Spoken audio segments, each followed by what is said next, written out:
우리가 잘 알고 있듯이 신명기라고 하는 이 책은 모세오경의 마지막 책입니다. 창세기에서 시작하는 모세오경은 신명기로 마무리를 하고 있습니다. 신명기의 신명이라고 하는 이 말은 계명을 거듭 되풀이해서 알려준다, 일러준다라고 하는 의미입니다.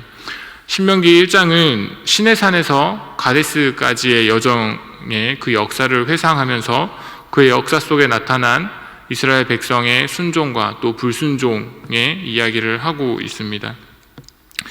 모세가 가나안을 앞에 두고 모압 평지에서 설교하는 장면으로 신명기 1장은 시작합니다. 신명기 1장 1절 말씀은 이렇게 기록되어 있습니다. 이는 모세가 요단 저쪽 숲 맞은편에 아라바 광야 곧 바란과 도벨과 라반과 하세롯과 디사합 사이에서 이스라엘 무리에게 선포한 말씀이니라. 이렇게 신명기 1장 1절을 시작하고 있습니다.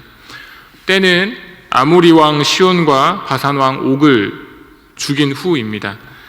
모세는 이스라엘 백성에게 호렙산에서 하나님께서 말씀하셨던 일, 그리고 각 지파에서 인정받는 자들을 선택해서 수령으로 세운 일, 가데스 바니아에서 정탐꾼을 보냈던 일, 그리고 백성들의 불신과 하나님의 진노로 광야를 떠돌게 된 일 등에 관하여서 신명기에서 기록하고 있습니다.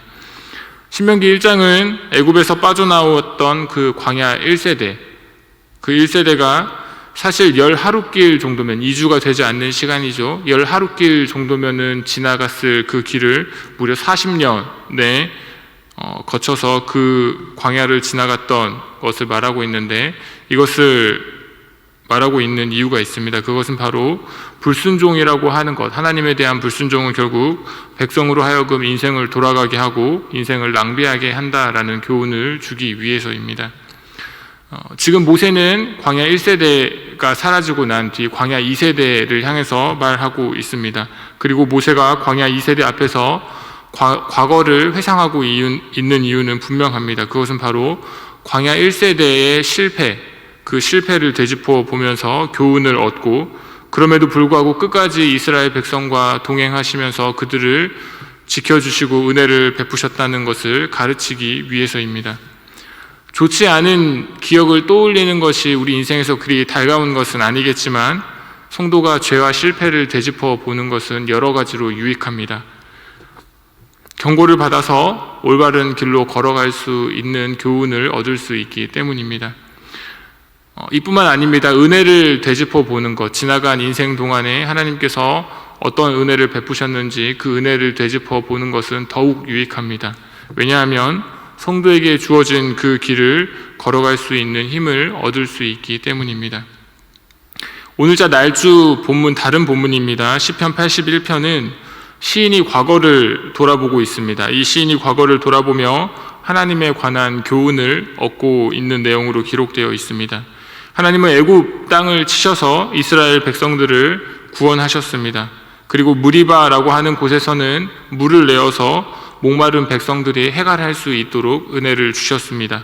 이것을 통해서 하나님께서 이스라엘의 하나님이 되신다라고 하는 것을 가르쳐 주셨습니다. 그런데 이스라엘 백성들은 그 가르침을 받는 것이 아니라 다른 엉뚱한 반응을 보입니다.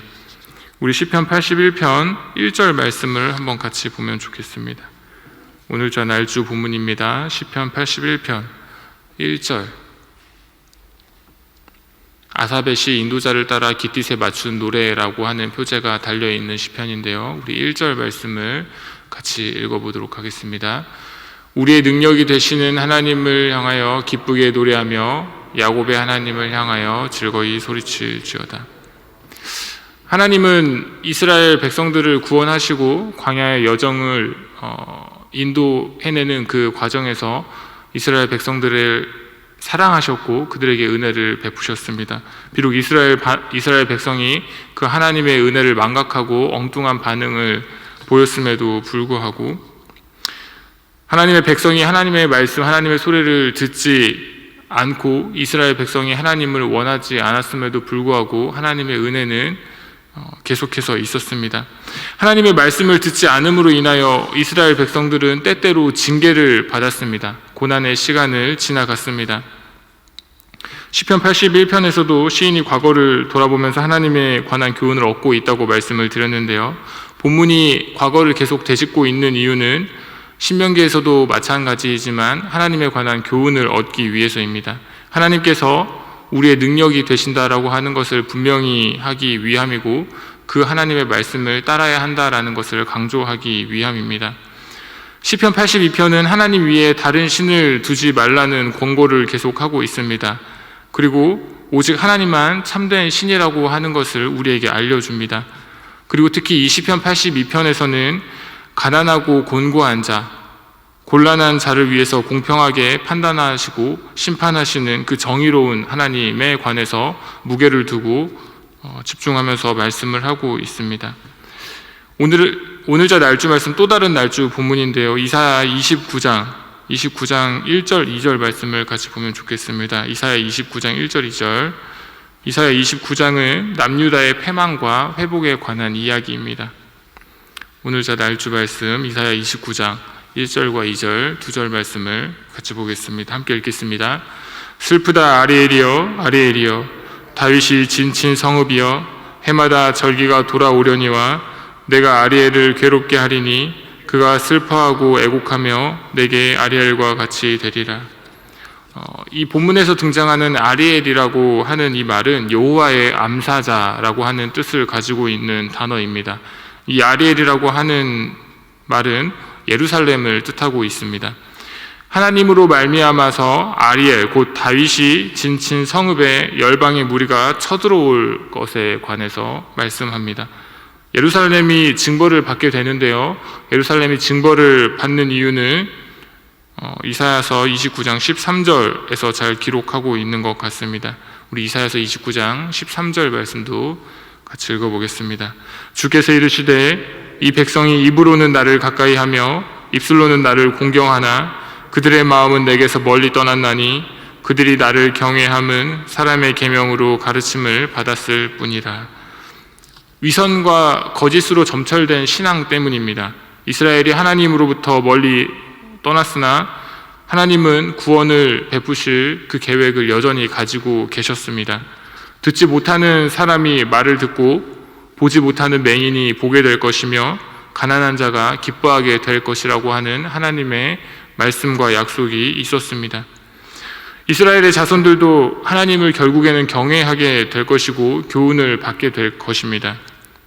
본문은 사람의 부패와 무력함에서 하나님의 복음으로 나아가는 것을 기록하고 있습니다. 사람으로는 망할 수밖에 없지만 하나님은 그 가운데서도 스스로 새 일을 행하시고 사람을 복되게 하신다라고 하는 교훈을 우리에게 주고 있습니다. 인간의 삶의 성패, 성도의 삶의 성패가 어디 달려 있겠습니까? 여러분은 이 땅을 살아가시면서 어디에 소망을 두고 계십니까? 우리의 삶의 성패는 오직 하나님에 대한 순종에 달려 있다는 것을 기억하실 수 있었으면 좋겠습니다. 우리의 삶의 성패는 하나님의 인정하심과 그분의 함께 하심에 달려 있다는 것을 기억해야 합니다. 이스라엘을 향한 하나님의 약속은 한 번도 변함이 없었습니다. 우리는 그 하나님을 신실하신 하나님이라고 고백합니다. 이스라엘은 돌고 돌아서 40년에 걸친 그 광야길을 지나 약속의 땅 가나안 땅으로 들어가게 되었습니다. 중요한 것은 그들의 불순종이 그들을 돌아가게 만들었다는 점과 그리고 그 속에 개별적인 심판이 있었다라고 하는 것입니다. 우리가 반드시 기억해야 하는 부분입니다. 하나님께서 인정하지 않으신 그 길을 성도가 걸어갈 때 그들에게 주어진 결과는 패배뿐이었습니다.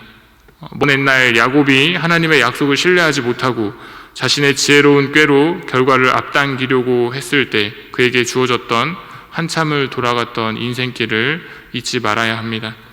반면에 감옥에서 나와서 바로 앞에 섰던 30세의 요셉을 기억할 수도 있어야 합니다.